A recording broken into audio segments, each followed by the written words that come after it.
Hi everyone, we're going to start looking at a new packet, kind of a change of pace. Gases, slightly different topic than what we've been doing. To be honest, when you think about gases and we do the chemist thing, we compare macro and micro. Okay, this is something you kind of know from common sense already. So think about like your everyday experience with gases, okay? And you can kind of get a handle on this just from everyday stuff. So let's think about a few simple concepts. So you can think about something either macroscopic in your everyday life or something you may have learned already in the course when we talked about the states of matter, for example. Macroscopic. If we go microscopic first, if we remember the simple difference between states of matter is spacing. In a solid, the particles were touching. In a liquid, they were kind of tumbling over each other. In a gas, they're very, very far apart. So very large spacing between molecules, right?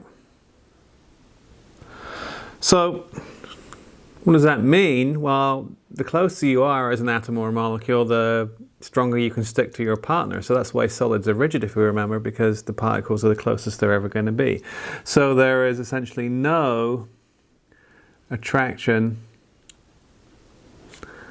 between molecules. Fair enough, right? So there's no attraction between the molecules or atoms in the gas because they're very far apart compared to their size. Now that's interesting because what effect would that have on the macroscopic, on the big scale? Well, if you think about it, if there's nothing holding one gas particle to the next, what does it do? It just moves off and keeps moving, right? There's nothing holding it back, okay? It's so the gas molecules aren't attracted to it, so it's just flying off. And if you think about it, gas is just flying off in every single direction until what happens? Until it hits the wall of the container it's in. So it's not really correct to say what's the volume of the gas. It's really right to say what's the volume of the container the gas is in, because that's the volume of the gas, okay? So take shape, volume, if you like, of container.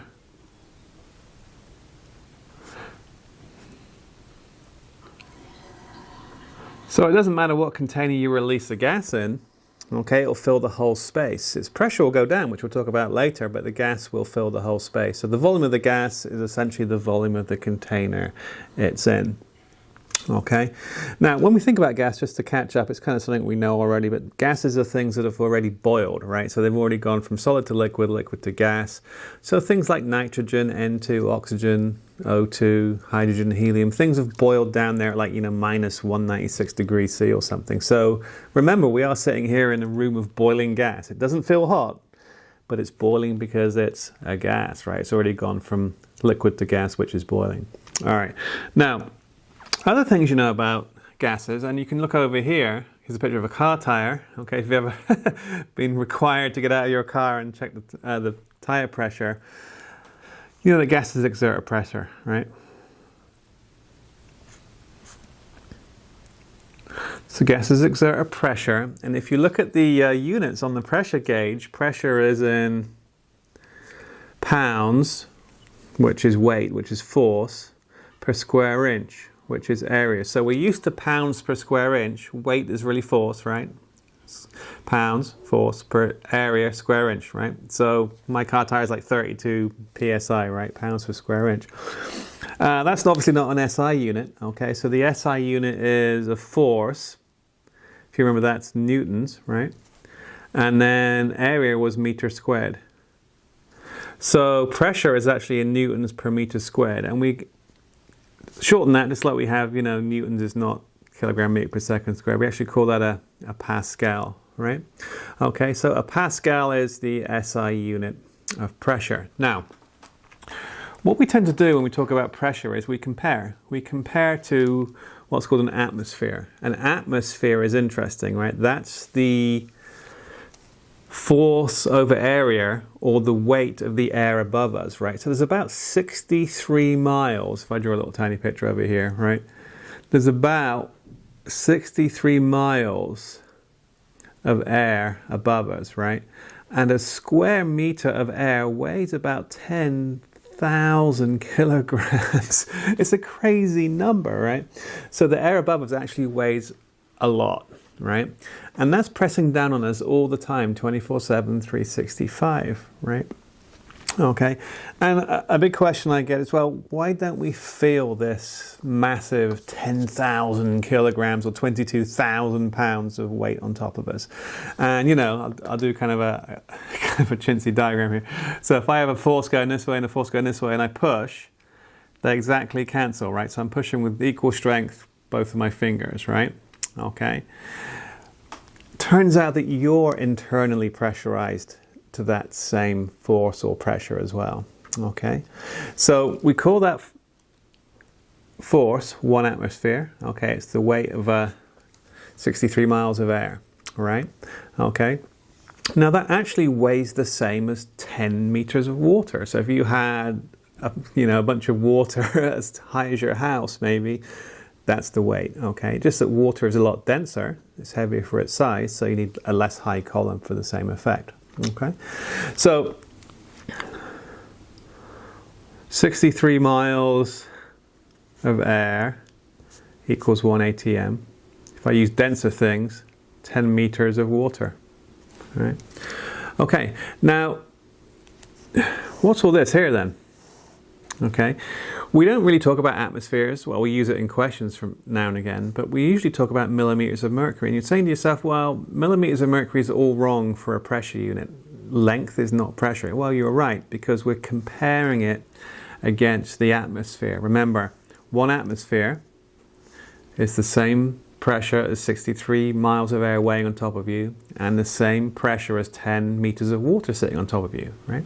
Okay, that's the same as, if you think of the densest liquid we know, and this is why we use this one all the time, mercury, right? Mercury is 13 times denser than water, right? So that's a 13th of 10 meters, it's just under a meter. So 760 millimeters of mercury, that's why we use it, is 1 atmosphere. If I put it in metric units, we never use that in chemistry, 100, but in metric units, 101 kPa, kilopascals, kilonewtons per meter. Okay, so that's in the box what we're going to use a lot. Okay, understand that 1 atmosphere, we're always measuring relative to what we experience as humans, right? What is the weight of air on top of us, if you like, the force per unit area, right? 1 atmosphere is the same force as 760 millimeters of mercury. Okay, now that's the concept. When we look at a gas, there's actually only 4 things going on in gas. Okay, we have its volume. Remember, that's really the volume of the container it's in, and we always measure in liters. Okay, so when we solve problems, always liters for volume.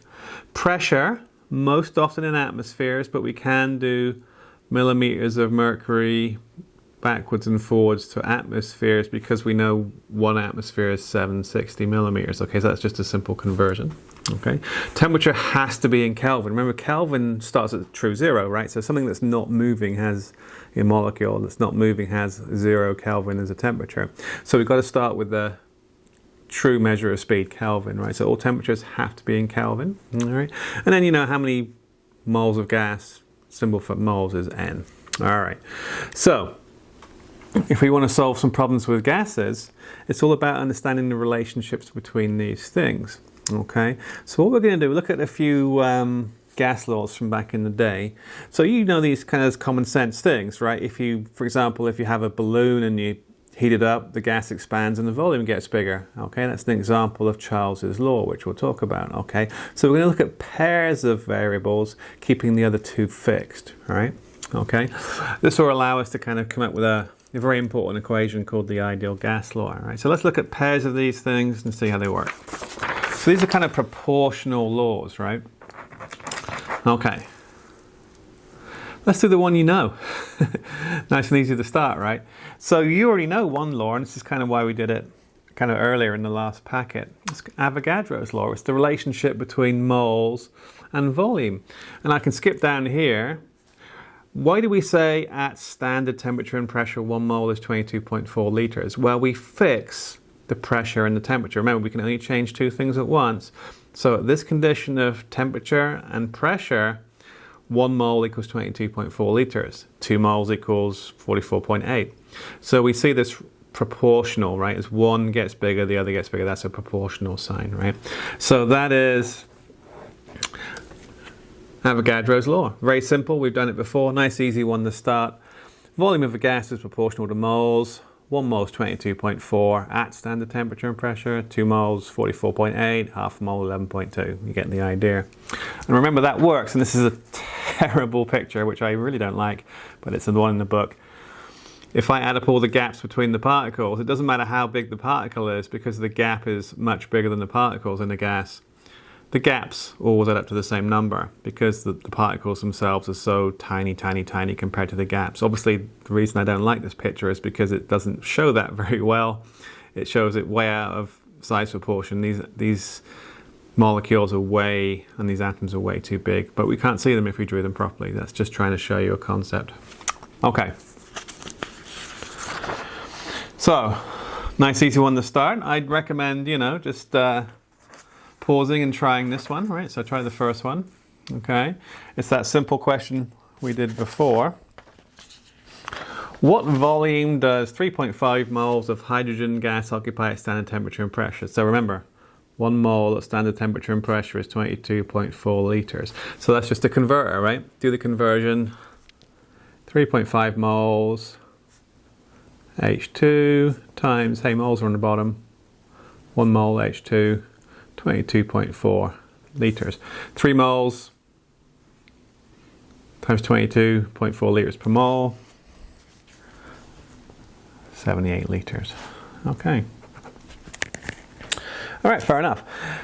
So that's just a straightforward example of a conversion. We've done those before. We did that in the slides and ladders packet, okay?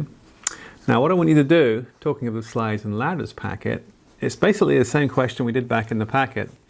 It asks you how many atoms of helium are in a 5 litre party balloon. That's my party balloon, okay?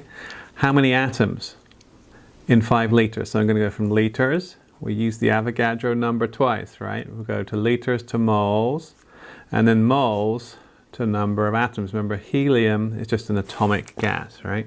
So it's literally the same problem we did before. Hopefully you remember.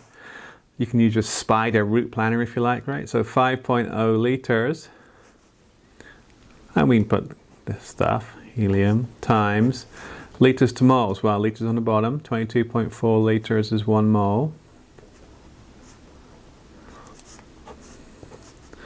If I press the equals, I get moles, just like up here, well, kind of like up here, right? Okay. Then, 1 mole is the other Avogadro, 6.02 times 10 to the 23 atoms. Okay, so obviously it's going to be a big number. 5 divided by 22.4 times that, 6.02. Pause it if you like, try it. The answer is 1.3 times 10 to the 23 atoms. Kind of like a 1/6 of a mole. All right. Hopefully that makes sense, okay? So the Avogadro law is one you've done before, so a nice easy one to start, okay? Now I'm going to go from the easiest one to what students sometimes find to be the most confusing one, which is Boyle's law, okay? Now, Boyle's law, I was waiting for my camera to catch up here, I'm having a bit of lag.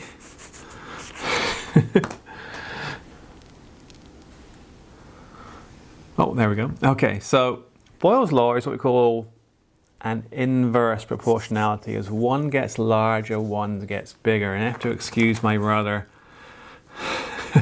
dodgy analogy here, but if you ever watch the Jerry Springer show, and you have all those, actually not the Jerry Springer show, I'm getting my daytime shows muddled up. If you ever watch Maury, right? Maury, very interesting show. And you have always, the paternity test. If the person comes on and says, I'm 1000% sure he's the father, is he ever the father? No. It's 0%, right? So as one goes up, one goes down. As the person comes, oh, it's 1000%, really they're trying to kind of make it out that it's true, but it's not, right? So As one gets bigger, one gets smaller. That's an example of an inverse relationship. Okay, so just think about the Maury show. Right. Now, we have an inverse relationship between pressure and volume. We have to keep moles and temperature fixed, okay? And the best way to think about this is on a microscopic level. So think about this system right here, okay? So in here, we have, let's just draw it like this, right? We have a fixed number of molecules, moles is fixed, yeah? And it's at the same temperature, maybe it's room temperature or something. And it's a piston, like in your car engine, right? So all you're gonna do is squeeze this down, and the volume gets smaller, right? Because the space is smaller. Now think about it. What is pressure? And maybe I should go back a second to the front page here. Okay. At the front page, I forgot to mention, we talked about pressure on a macroscopic level, but what is pressure on the microscopic level? Well, if you think about it, it's force over area, right? So if I draw a little picture, here's a molecule hitting the side of the wall, right? Okay, there's a slight small area there, so it hits over a certain area and it has a certain mass moving with a certain speed. It applies a certain force. So every time a molecule hits the wall, it actually applies a tiny, tiny bit of pressure because it hits with a force over an area. It's like a little rabbit punch, right?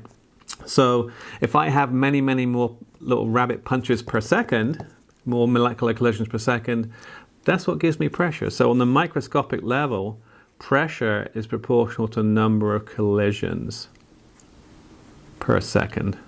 Sorry, I forgot about that, all right?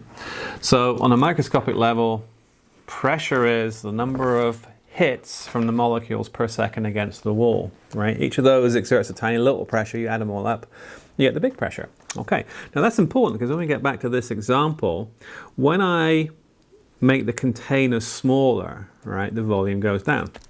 Fair enough. But what happens to the pressure? Well, look, we've got the same number of molecules in a smaller space. So if you think about it, it's less distance to the wall, right? Because it's the same temperature, they're moving at the same speed. Speed's essentially temperature. So do they hit the wall more or less often per second? Because it's less far, more often. Collisions per second is pressure, so pressure goes up. All right, so this is the example of an inverse relationship. As one goes up, one goes down. If I went the other way and made the volume bigger, the pressure would go down because it'd be further to the wall, less collisions per second. So that's the concept, okay? That's the concept of the inverse relationship between pressure and volume. Now, as humans, we don't really like to think about the math involved in inverse relationships, which is right there. Okay, I'll just wait for my camera to focus. Which it's not doing. You'll have to excuse it. There we go. All right. So if we look here, okay, what I'm going to do is show you how an inverse relationship works, but in a different way. So I'm not going to talk about this math here. I'm going to talk about this math here. What I want to do is make a little table. I make a table on the side of pressure, volume, and then pressure times volume. All right. And I'm going to compare it to these three pistons here. So it's just like up there with the piston.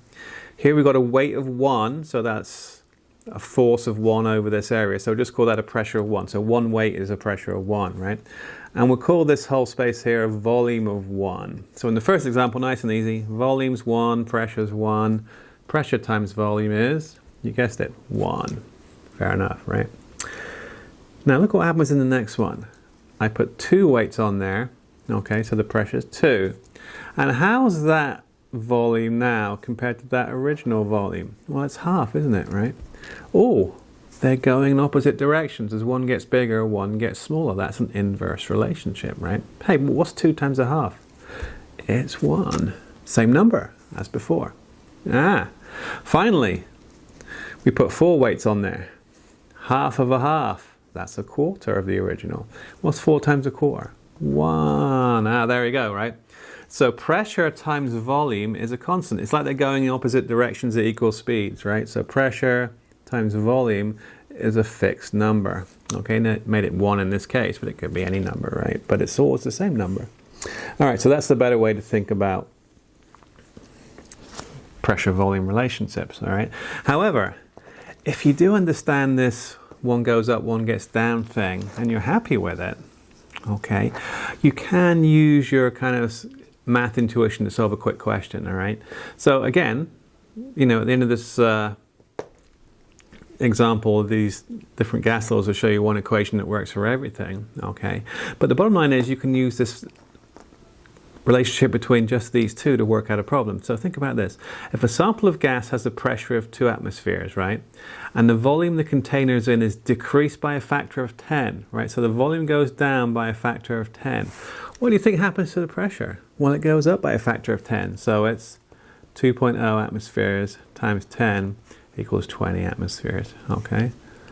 That's a proportional relationship, okay, an inverse proportional relationship. If you understand that concept, you can do it pretty quick, but don't worry, I'll show you an equation that works for everything a little later.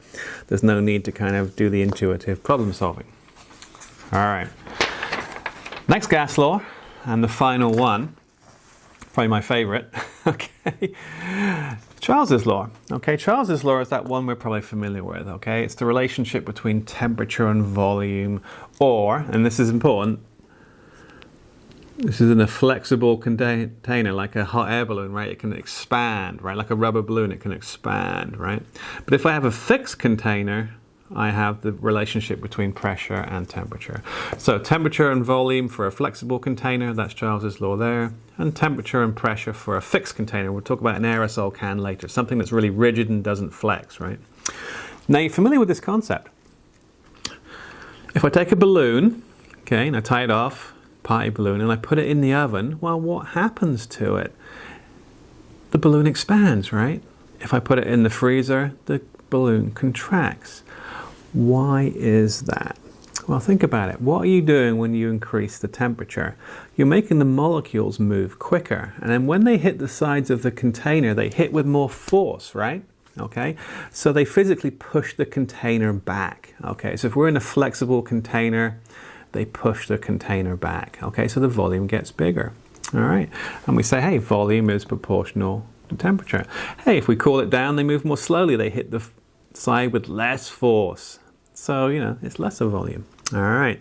So that's how it works in a flexible container. If I think about a fixed container, like an aerosol can or some kind of like rigid kind of barrel or something, when the molecules get hot, they hit the side, but the side doesn't give, it doesn't flex like up here. Okay, but they hit with increased force. Hey, more force, higher speed, pressure is proportional to temperature. Okay, so as the temperature goes up, the pressure goes up inside a fixed container. This is how like a pressure cooker works in your house, for example. Now, one of my favorite examples is to show you this concept with the volume versus temperature is to talk about hot air balloons. If you've ever been on a hot air balloon ride, kind of cool, right? Okay. My mother, who was 86 years old, all right, won in a raffle a hot air balloon ride. So she turns up, okay, here's the hot air balloon, okay. There's always, you know, here's my mother. There's always some weird guy with a handlebar moustache and a cloth cap. That's just what hot air balloon operators look like. Sorry, I'm stereotyping you if you're a hot air balloon operator, okay. Now, hot air balloon takes off and it's flying across the Gloucestershire countryside, but it's kind of windy, right? It's kind of windy. And it comes to land. And of course they land and the thing goes sideways. And my mother is being dragged across the Gloucestershire countryside with this weird guy on top of her. Oh my word. That guy, I now call him Dad. That's a joke. Okay. Now the bottom line is, how do hot air balloons work? Well, think about it. You make a big old flame go into the balloon, the molecules get hotter, they push the balloon out because it's a flexible bag, right? So the volume of the bag goes up. Oh, the volume of the bag goes up, the mass is the same, okay? What do we know about density? Well, density is mass over volume. The volume goes up.